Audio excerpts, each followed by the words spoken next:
Take it and tell all your friends you cheated me.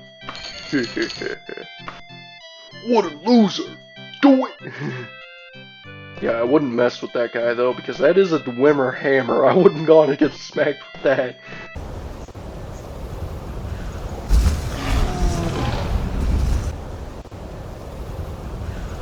What's up, Frosher Bros? Welcome back to the Daggerfall playthrough. It is currently part 14. In the last episode, we managed to get a level up, which is really nice. We also got ourselves a good bit of equipment, and we did that by going through a few portals, and as you can see, we wound up in a different room far away, so we're going to have to figure our way out of this place, because as you can see, there's a huge mess of a maze that we have gotten ourselves into, and honestly, hopefully, I can get out, because it would suck if I was stuck in here, though I think that's highly unlikely. Because even though this game is buggy, it's not like too bad. Like, if that makes sense. Like, yeah, sure, we could get lost, but certainly it wouldn't screw us, especially in such a insignificant place as this. We found ourselves a mage that hit us with some sort of spell, but did nothing. And ooh, you know, we've been getting. Oh, that's chain. I thought that was Elven. Let's take that Eye of Ender, this gold, and ooh, what's this?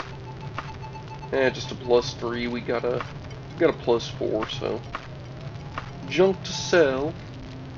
Junk to sell. Yeah. So, anyways, as I was saying, the game wouldn't really screw us over with a place like this. Usually it's, hopefully, it is possible, but, you know, I'd assume with how many ways you can go, that certainly there are places that lead back in on themselves. Like, look at this here. I've been in this room. Could have sworn I've been in this room.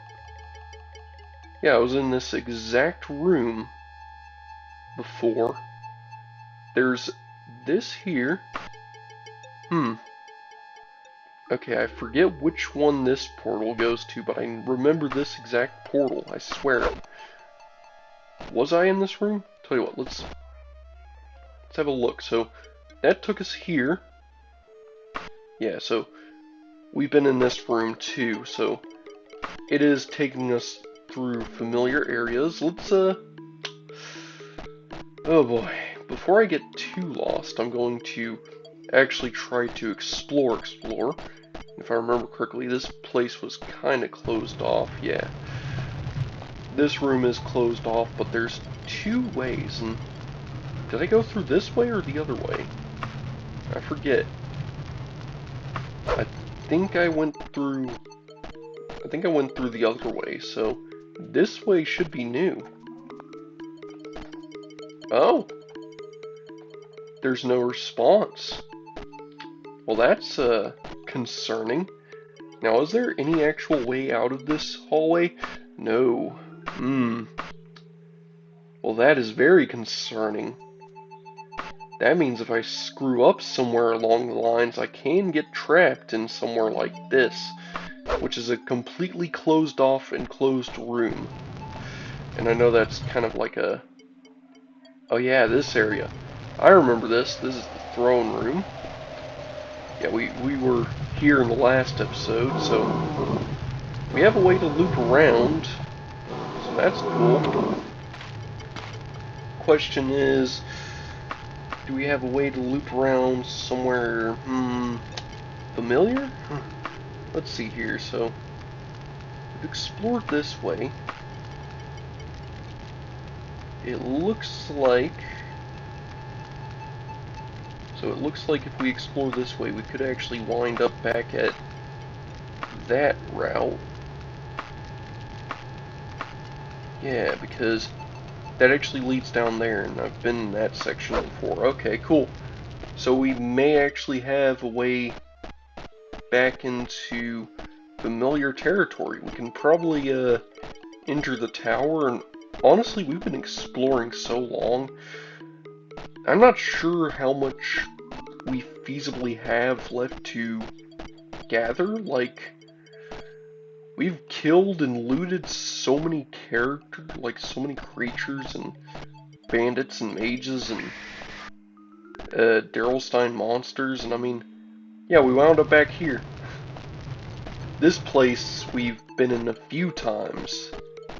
I remember that as a fact. So, you know what? I think we could call ourselves satisfied because we've explored so much of this map. I don't know what else there is to explore other than with the portal mess. And honestly, I'm glad I'm out of the portal mess now. I would much rather find my way out or explore familiar territory like this down here. I know there's... Oh, we got a Darrylstien monster. Yeah, as you can see, we, oh man, we're taking some damage. Now, I could have swore we had some higher axe skill. I guess not too much higher. There we go. Plat14 has been slain. And we need to use some Res XP, which, yeah, has been surprisingly low a bit mana cost-wise. We actually can cast it a bit more frequently, which is very nice. And yeah, as you can see, I explored the entire upper section up here, except for that room back there. A few rooms, actually. Oh! How many Darrylstien monsters are here? I guess they've been... Okay, I guess when I entered the portal rooms, they found their way out of certain areas of the maze. Oh man, you're doing some damage. Let's actually heal because that's actually starting to help us a little. Of course, we have maxed out mana, but you know, ooh. Now this looks like a room I can get behind. Some loot. And I see you back here. Yeah, it looks like we found... This is another one of those rooms with crates. What I've been saying about them dang crates. Darrylstien's been making all these monsters back here. This is his factory, I'm telling you. Has to be his factory. It's a straight-up Plat14 factory. And I've been reviewing this place for a while. You know what? The only place we have yet to explore is down here, and I know exactly where we are now, so... We're going to save up. We're going to make a little descent. Oh god! They're shooting fireballs at us. Are there more than just... Okay.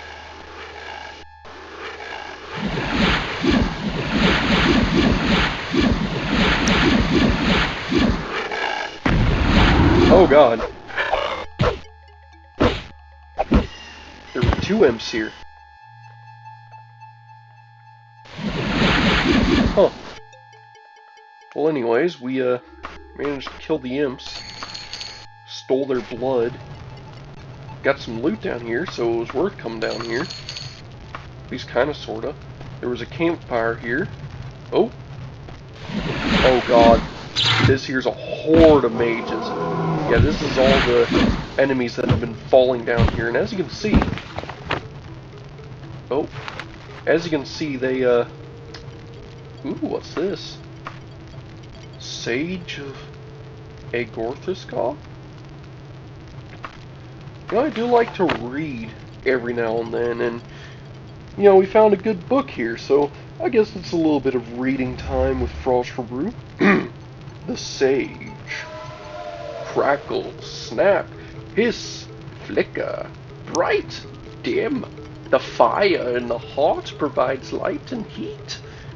Neither seemed to affect the old man.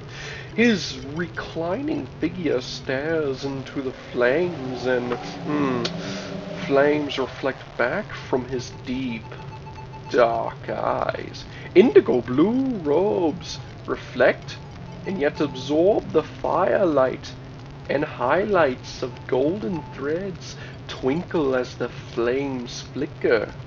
His beard and hair are long and snowy white in the firelight. They almost appear to be ethereal, like that of a godling. At his side is a tall pointed hat, which is the same color as his robe and, going on, and also twinkles with highlights of gold. Okay, good. The face is lined with age, yet almost appears youthful. Wisdom and intellectual exude from his personage. Personage? This is the sage who was known in all of Tamriel as the champion and counselor to all users of magic. Oh, what's his name? His thoughts wander, and he remembers. Okay. Gyron Vardengrot. Gyron Vardengrot was born to a poor and humble Breton family in the village of Moongard, the only child of Frida and Horstel. Vardengrot entered his life during a rare eclipse of Tamriel's moons. Both of them, or all three if you're Khajiit. It was soon apparent that he was unusually gifted in the magical arts. Well, he better be if he's a mage. He was found levitating the family dog when he was only a year old. Put Fido down. Most Bretons have a great talent for magic, but as he grew, Gyron displayed a talent far greater than that of his peers. The village wizard began to take an interest in young Gyron Den. What kind of interest? And soon took him under his wing. Okay, good. In spite of the young man's proclatives for being rowdy, the old wizard Grundingler liked him and worked hard to teach him the magical arts to extent of his own skills. Finally, the day came when Grundingler could teach Gyron no more. The young mage had surpassed his master, and he was somewhat unsettled with the apprentice mage's questions about life, death, and immortality. Grundler called Gyron to him and gave him a letter addressed to Morkelider, the guildmaster of the Mages Dogus Guild in Shornhelm. Where the heck is Shornhelm? The young mage told his parents of his fortune, packed his meager belongings, and set out for the journey to Shornhelm. After many months of travel through the Footh Hills of the Curlalian Mountains. Okay, this is fictional in Tamriel lore. Gyron arrived at the gates to the great city-state of Shornhelm, high in the mountainous terrains of High Rock. Maybe not? After the life of a quiet Breton village, Shornhelm was a wonder to Gyron. He explored the city from one end to the other, and eventually found the Mages Dogus Guild presenting Grundingler's letter to Morkeder. I swear, these frickin' wizard names. Gyron was received warmly. Morkeder explained to Gyron that he would need to be tested before any commitment to further training could be made. After a night of rest and meditation, Gyron was shown into the main hall of the Magistogus Guild, which was now filled with magic users of all kinds. It was very quiet. The young mage felt as if his heart was in his throat as he approached the Council of Three, the leaders of the mages in the city-state. Morkelder rose and explained to Gyron the various tests he would be subjected to prove his worth as a mage. The youth then turned and left the council chamber, the eyes of many mages on him, and went forth to complete the task that had been defined for him. Returning to Shornhelm, several years later, Goran was admitted to the Magistogus Guild and shown to the council chamber, where he was met by Morkelder. The ancient mage reviewed the journal entries, the artifacts gathered, and most especially the spellbook entries presented to him by Gyron. An expression of amazement spread across the old wizard's face. There had never been a novice to accomplish what Gyron had during the testing. Morkelder then called a full session of the guild, presenting Gyron as a full wizard. Gyron remained with Morkelder for several years and studied hard in private sessions several years after the testing. Morkelder admitted to Gyron that the mage at Shornhelm could teach him no more, and that he should seek further enlightenment at the Crystal Tower on Somerset Isle. Hey, I know that place from Marina. After packing his possessions once again, Gyron set off on another long journey. He arrived at the Crystal Tower several years later. Several years later, by the way, after having traversed the province of Hammerfell, where he had many adventures, so I don't get to hear about those, met many other mages with him. He heard stories of all the wonderful plants that, when combined with other elements, could restore life to those dead, prolong life to those yet living, and in the proper combination bestow mortality on the user. Gyron was always quick to advise and guide mages who were less experienced than himself. He loved being able to help. He made many friends, and stories began to spread across the land about his exceptional user magic. When he entered the Crystal Tower, he was greeted by several mages, all clamoring for his attention. His reputation had preceded him. However, the crowd hushed and parted as the arrival of a very imposing figure, dressed all in indigo robes, trimmed in gold, wearing a high-pointed hat and carrying the most beautifully carved staff Gyron had ever seen. The elder of the Council of Wizards, Estlander? Okay, you need to stop giving me new wizard names like this crazy Bethesda. Like, come on. Looked closely at the young wizard, nodded and turned him, walked back into the tower without delay. Gyron followed him. The audience that followed stunned the young mage. Ethlander explained to him that Gyron's coming had been foretold for many years, and he had been expected. The mages had been told that the gods, that one of their own would come along to provide guidance, knowledge, and aid. Gyron was that promised champion and leader. Gyron was confused and uncertain. How could he be such an extraordinary person? What must he do to fulfill his destiny? Does he need to cast Fireball?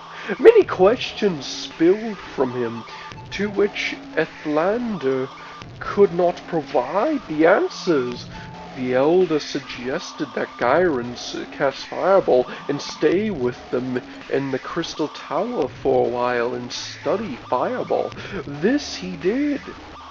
The day finally came when the elder admitted that to Gyron that the Crystal Tower could no longer provide anything new, and that he needed to travel the lands of Tamriel and seek the wisdom and knowledge.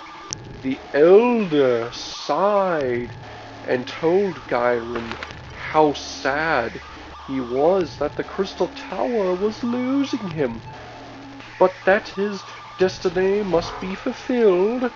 With this, the elder presented Gyron with a package wrapped in the same beautiful indigo blue as the elder's robes. Gyron was told to take the package, but but open it only when he was at least a day's travel from the Crystal Tower. After a long day's walk, Gyron set up camp in a beautiful glade next to a brook of the Crystal Tower's crystal clear water. Finally, he thought, I can open the Elder's package. Yes, yes. Perhaps I could cast Fireball to do it. As he untied the golden cord that had bound the package, he found that the wrapping was not wrapping at all, but an exquisitely tailored robe identical to the one worn by the elder. As he opened the robe, a high-pointed wizard's hat popped out of the package, and with a whoosh and a pop, the same intricity carved staff that the elder had carried appeared. A note from the elder advised that the garments were indestructible, and the staff had many magical properties for Gyron to discover. It went on further to explain that from this day forward, Gyron would be known as the Sage. Tired from his walking and with an inner glow of accomplishment, the sage settled down for the first night of his long pilgrimage across the lands. After many months of further travels and adventures, the sage returned to Moongard and was warmly welcomed by the villagers, and most especially by his parents, Freda and Horstel. Oh, we didn't hear about Horstel before. News of his coming had preceded him, and the whole village had worked hard to build and furnish a cottage for them. After a festival banquet that evening, Gyron retired to his new home. The sage settled his life outside Moongard. He received many visitors who have traveled from near and far to seek his guidance, help, and training. The years passed. It was long before first Horstel and then Freda died. The sage was devastated by his loss. In his grief, he swore to dedicate the rest of his life to defeating death, so that grief like his could be avoided by others. He returned to the great library at the Crystal Tower and researched the many flowers, herbs, and plants that he had heard about and seen during his travels. In his cottage, he labored tirelessly over the spellbooks, vials, and collections of flora from all over the lands. He tested the potions on himself. The years went by. The sage seemed not to age anymore. At some point, he had found the right combination in his experiments, but could not determine which combination it had been, as the change had been most subtle. He had secured a life without end, and the years couldn't continue to pass.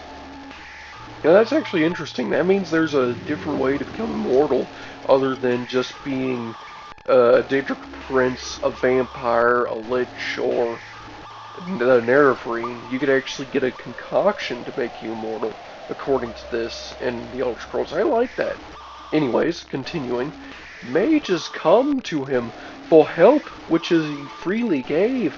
The sage settled into his life of advising and guiding, and the years continued to pass. Unfortunately, his fame became so great that he called for his help was unimaginable. He reluctantly packed his possessions for the last time and moved far into the Corallian Mountains and built a magical fortress. Only the most worthy magic user could gain access and help from the sage. However, following his heart, even today the sage leaves his mountain abode and travels the land, helping young mages gain experience to grow. Snap, crackle, the firelight flickers, the old mage stirs as the memories fade and flicker like the firelight. Bang, bang, bang, echoes from the pounding knocker on the great oaken doors of the fortress. The sage rises and heads for the doors, knowing yet another mage in need has found him and is worthy of help. Alright. Oh god. Okay. When that is done, being super terrifying. Alright. Theories. I have a theory about that mage. So we just read that book about that mage, and that was actually a very good book, very good read. I like that. Ooh, that's an Elven Claymore. Wish I could carry it, but oh well. I'm not using Claymores anyways. Now, that was a great read. I'm gonna save up. Probably a bad idea, but hey, I can climb out from here. Alright. So, theories about that mage, and oh, got a magic user. Speaking of mages, okay, I wonder if Darrylstien actually learned magic from that mage, and I know it's info helm +3. That's a helm +1. Okay, let's find our other helm. Yeah, this one. Did not mean to use equip. Alright. Now, theories. I want to hear theories in the comments. I want to see theories in the comments. So, let me know your theories about what the mage's whole deal is and how it connects to Darrylstien. Like, was that mage we just looted like a Darrylstien apprentice that also read about that mage? Or was that book lended to that apprentice from Darrylstien, and did Darrylstien learn magic from that mage? And furthermore, is the mage actually alive and could he be found?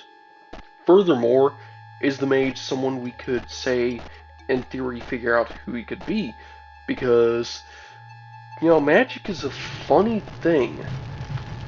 No one character you think would be the same, especially in the Elder Scrolls. There are many there are many Bosmer that become Altmer, Nords that become Imperials, like Bretons that can become Dunmer. Like, lore can just change, and with it, magic will just alter a race, and possibly even gender. So why that would come up is simple. Because that mage is mentioned to be in the mountains in some great fortress. Now in Daggerfall, there is one mage I know that lives in the mountains in a great forest, in a great fortress, and specifically High Rock Mountains and not Daggerfall Mountains, because Daggerfall Mountains is Mana Marco, the king of worms. In High Rock, there's Nulfalga. Now, could that mage possibly be Nulfalga? That's my theory, at least. That mage is Nulfalga. That is what I'm thinking. How possible do you guys think that is? I would say I would give it at least a 4 out of 10 possibility. What do you guys think would be a possibility of that mage we just read about being Nulfalga? Because Nulfalga is pretty freaking powerful. I mean, when I get to the part of the story, I'll actually be able to show y'all Nulfalga. In fact, we should be getting close to the right level to actually see Nulfalga. And, yeah, and I mean, Nulfalga is freaking powerful.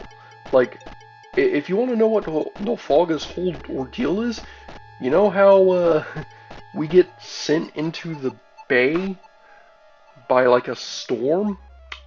Yeah, that was Nulfalga. That was the freaking witch in that fortress, and she is a very powerful hag.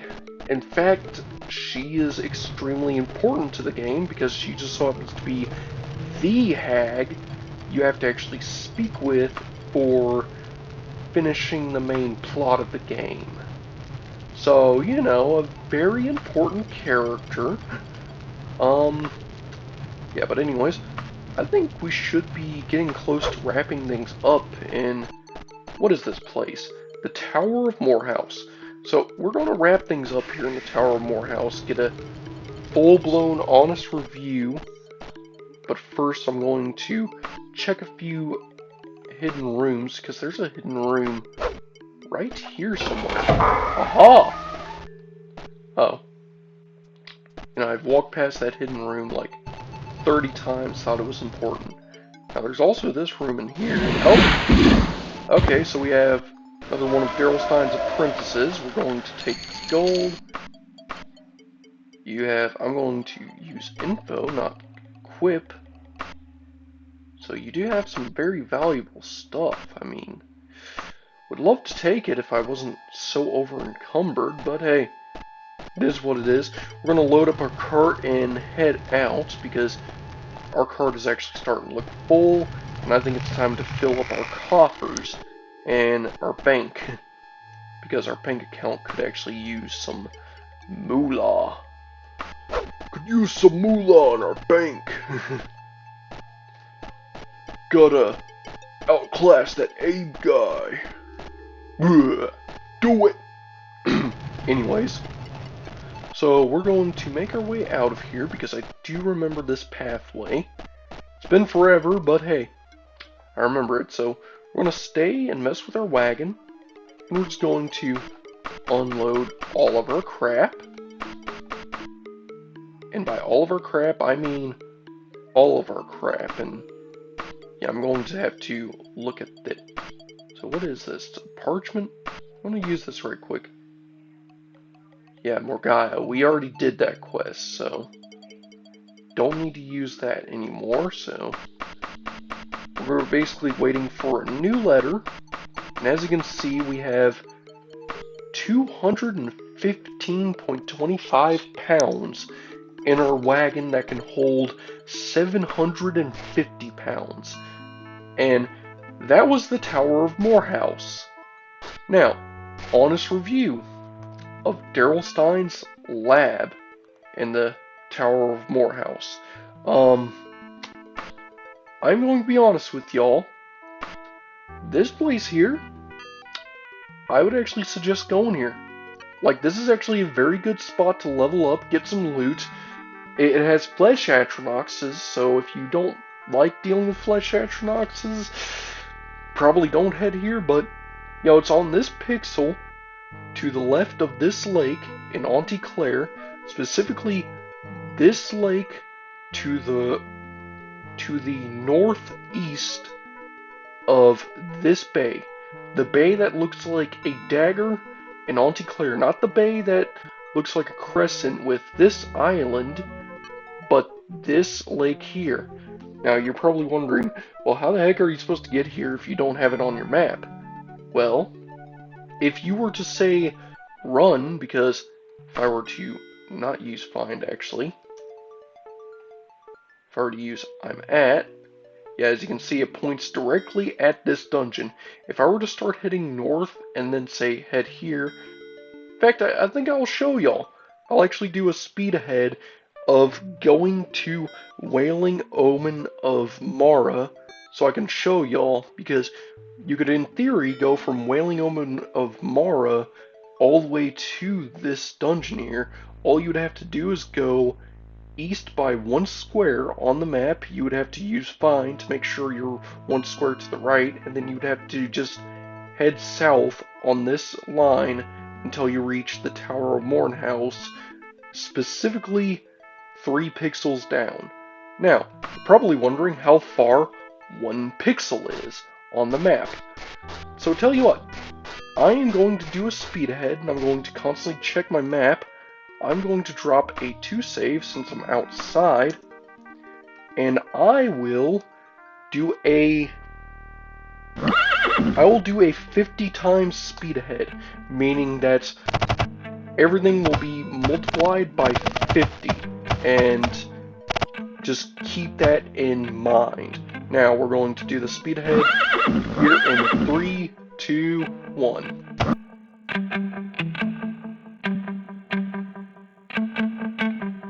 Alright, and as you can see by this red plus, we are directly in, not the Tower of Morehouse, but now we are directly in the area of the Wailing Omen of Mara. Only difference is, we don't know where the heck we are in Wailing Omen of Mara.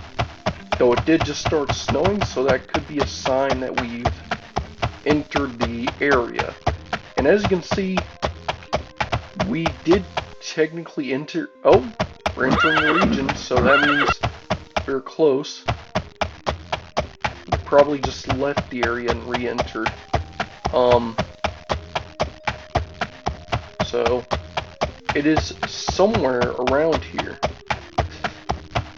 And the funny thing is, well, the bad thing is, because of how foggy Daggerfall is, and because of how hard it is to actually see, like, there is no actual way of telling where the actual area is, so it is best to go to the square, so you discover it, and then just do like this, basically cautiously move on foot or horseback, camp out.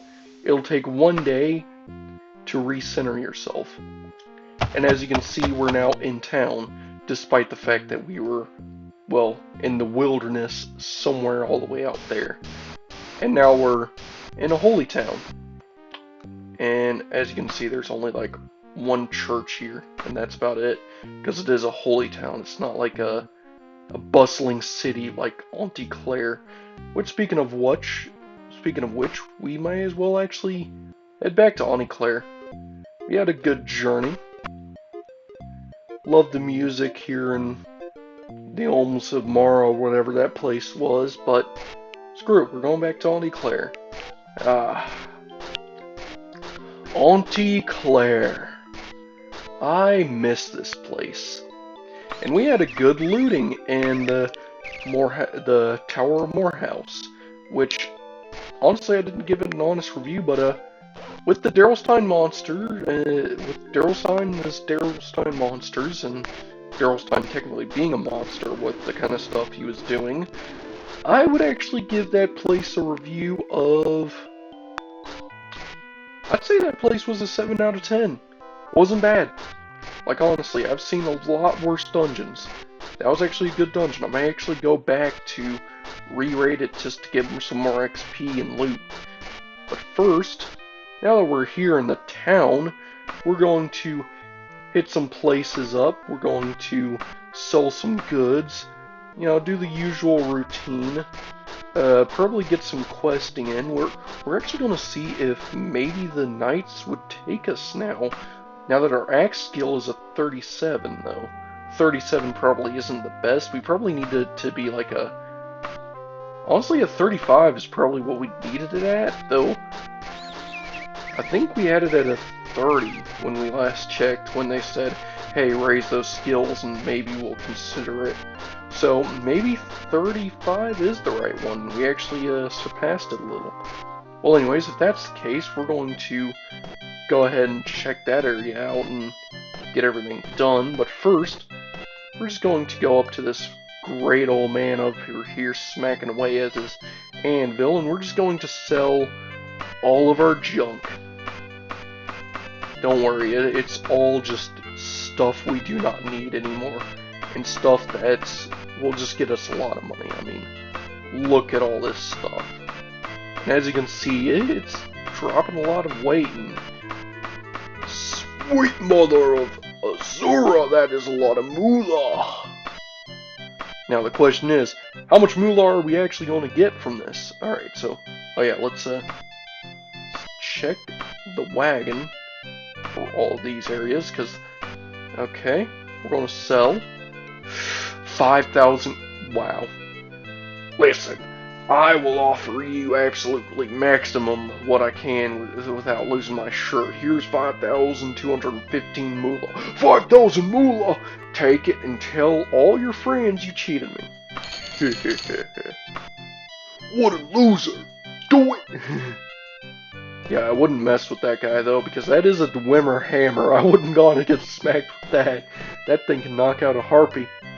Let's see here. We're gonna look at what they have to sell, because they may actually have some upgraded equipment. We do have on a lot of very powerful stuff, but you know, it looks like the shelves are the same on both sides, so we'll look at this one.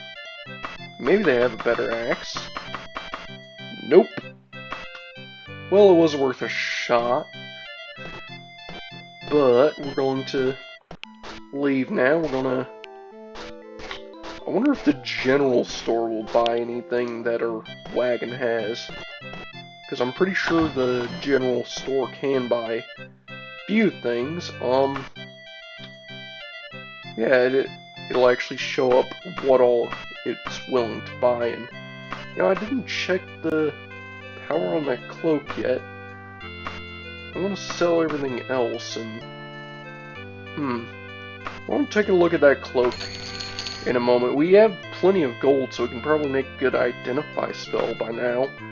So we're definitely going to mess with that. I'm going to see what else we could possibly buy if we want to. Doesn't look like there's very much on the shelves, though. Be nice if we got a new axe, like a Dwemer axe or something. I mean, there's a parchment there. You know what? Let's look at this parchment. It could be a map, because sometimes parchments are maps, but that one's just a random parchment, so no biggie. They got robes, they got a Khajiit suit, they got a parchment, just regular old parchment. Nothing fancy like that clown shirt. Silver battle axe. We have a steel war axe. We can't use silver. I remember that much. That's part of our class. Which sucks, but you know, I like it. I like when something sucks like that a little, not like that, but, you know what I mean. I like when something hinders us and makes it a bit more challenging. Now we're just going to sell all of our ingredients, every last one of them. Boop. Our wagon still has some stuff in it. I wonder what else we could possibly sell. I guess we could go to a pawn shop? Because I think the pawn shop is willing to buy some of the lesser equipment. And I mean, I guess it wouldn't be lesser equipment, it's like artifacts, but you know, it's pawnable goods. They're lesser equipment, you know. Now there should be a pawn shop here. There's a weaponsmith here. You know what? We're level 5, we're going to see what the weaponsmith has for sale, because they may actually have some actual good gear, you know? Doesn't look like it, though. Because, I mean, if they do have a good weapon, wouldn't hurt to buy it, you know? Like, look at that, that's a... Well, I thought that was a Dwarmer helm, it's just a golden helm, though. That's kind of stupid. That's an elven an elven war axe. We were looking exactly for something like that. We're going to actually look at buying that, and ooh, only 800 gold to buy? I mean, an elven war axe is actually very good. I mean, it's only 600 gold once we haggle it down, so ooh, that's actually a very good discount. We're actually gonna sell the other axe we have because elven is extremely good compared to the other stuff. I mean, that's elven versus steel. Like, that's 4 to 18, plus I can hit a lot of good stuff now. Oh yeah, and what else is there? Junk and crap. But hey, elven war axe. We got ourselves an upgrade. We can kill werewolves now. We now have exactly what we need to kill a werewolf. So we can now do that one quest I hate. Alright, well, there's a few more things we can do while we're out here. There is the thing with the Mages Guild. We can check with them, see what kind of good stuff we can get. We can also check with the Knights of the Flame, see if they're hiring me now. But first we're going to go to the Mages Togus Guild, which is in the far northern regions. So, we're just going to hop on our horse, and you know what? What should we call our horse? Since we have a horse, we need to call our horse something so we have a noble steed that we can actually call forward by name. I'm going to call him... For now, his name is going to be Good Boy. That's all I'm going to call him for now. So, let me know in the comments what I should call Good Boy. Unless you just want him to be Good Boy, then Good Boy will be Good Boy. Forevermore. We're going to drop a 1 save, now that we're in the Mages Guild. Should still... I need to censor that. That woman is very revealing. Tell me you don't have anything important. Okay, so you're the buy spells. I have nudity turned off, and that woman has one of her freaking boobs hanging out. Like, just straight up. She needs to wear a bra, I swear. That's Daggerfall for ya. Wow. I mean, she was just letting it hang, waiting. Alright, so we have a we have a spell maker somewhere. Know that much. Your buy spells. Why do they have 2 buy spells? That's so stupid. I guess there's one that you don't need to... How many upstairs regions do you have? This is a 1-floor building and there's 4 floors. How many... You're Daedra summoning. Perhaps I can help you one day, but you are not yet of sufficient rank. Okay, understood. Understood. I need to rank up. I need to get good. You look important. Teleportation. That's a cool service to have in Daggerfall. I know it's a service in Morrowind, but you know, it's cool to see it as an actual service in Daggerfall. I guess I should have figured, but you know, it is what it is. Now I do gotta remember I have 300 spell points. I can identify with you. However, if I get an identify spell, it'll be much cheaper than if I were to use the identify service, because an identify spell can be used as many times as I want, and I don't want to look at you, and I have access to the Fighters Guild, which I can rest at infinitely, and you, sir, are a trainer. Oh my lord, why is this door, like, hanging out. Why is it a useless door? I hate useless doors. They're worse than useful doors. By a lot, because they're useless. I don't want useless doors. I want making spells! Huzzah, my good fellow! I am going to save here and start making spells.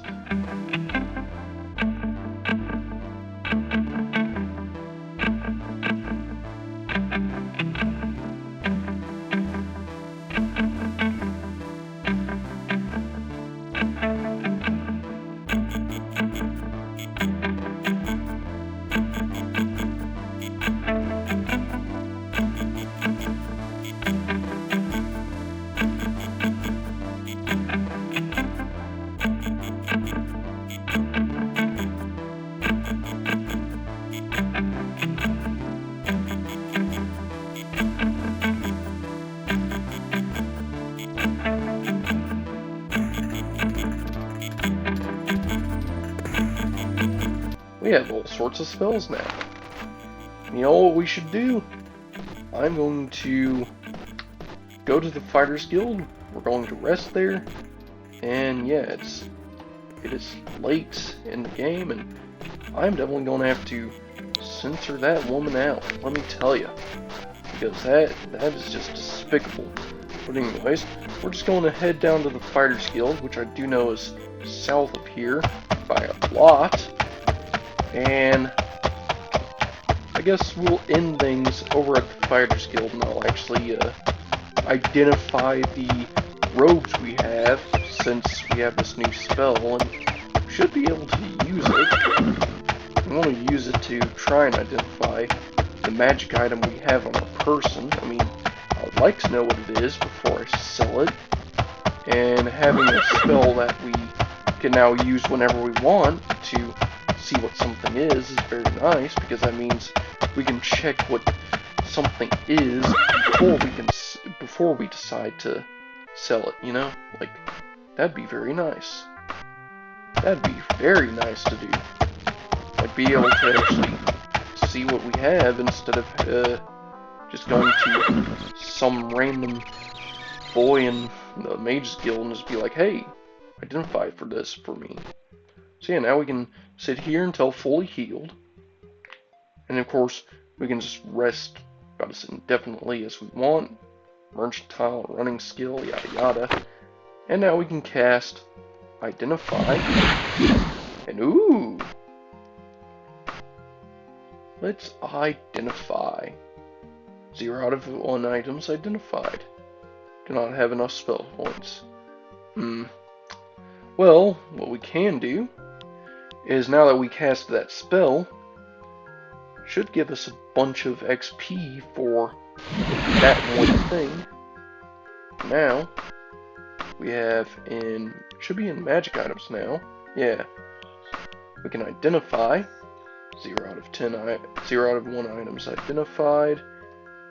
And we can just rinse and repeat this progress until we identify the robes, which should be easier said than done, since, yeah, like, it's very easy. Yeah, I'll actually get back to you on this, because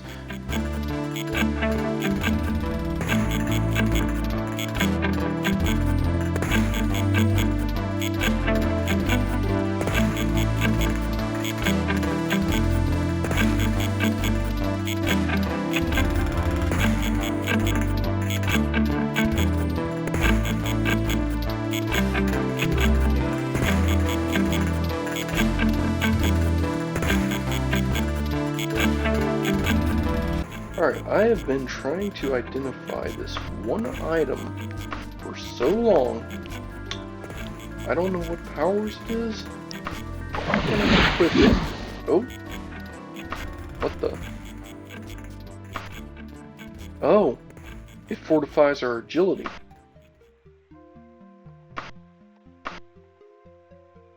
But wait. Where did it go?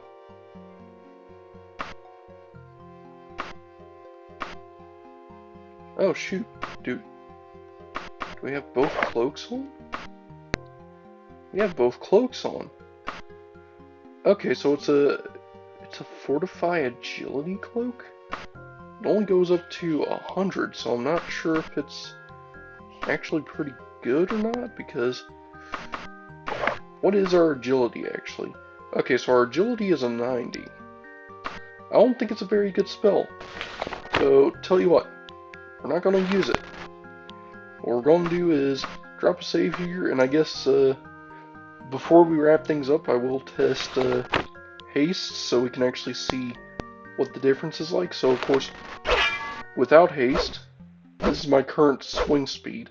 I know with increased speed, it does boost how fast you can swing weapons and stuff, so with just a little bit of haste... Oh yeah. This is what I'm talking about. This is beast mode. Oh, and we also move pretty quick, too. I mean, what's our speed at? 82? I mean, that is missile speed. Yeah, lightning fast speed? Like, are you kidding me? And every level up, we would actually become much quicker, too. So, if I drop a load, well, drop a load, that's a very funny term to use. I think our game crashed. Oh, never mind. Game didn't crash. We could also use warp. However, the way that would work is we can set an anchor somewhere and then teleport back. And last time I've used warp inside a building and then went to a dungeon and warped back, it has you like phase through the floor and you're like both outside and inside at the same time. It's very freaky to look at. So anyways, we're not going to do that because it's not cool. But anyways, I think that could actually be a good place to wrap things up. We got a few new spells to mess with, and we're pretty good level. We're probably going to hit some dungeons, do some Fighters Guild quests in the next week. But anyways, that's going to be it for this week. This has been your bro Frostbrew. This has been part 14 of the Daggerfall playthrough, and I think I can catch you on the next one. Later!